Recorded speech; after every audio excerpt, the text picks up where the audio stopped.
To dispute a charge on Chime, you can do so in two ways: through the Chime app or by phone, if you're using the phone to contact them about an issue with a transaction, or to report any unrecognized activity on your Chime account.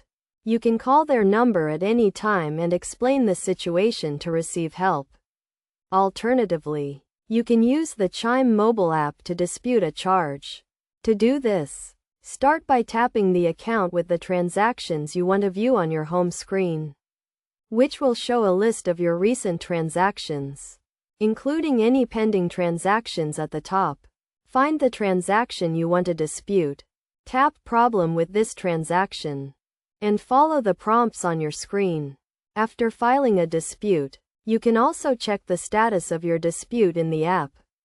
Additionally, you can visit the Chime website for more information, where you can tap Disputes on the home screen.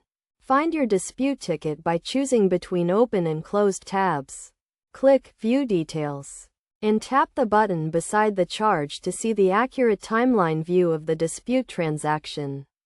This process allows you to easily dispute a charge on Chime and stay informed about the status of your dispute.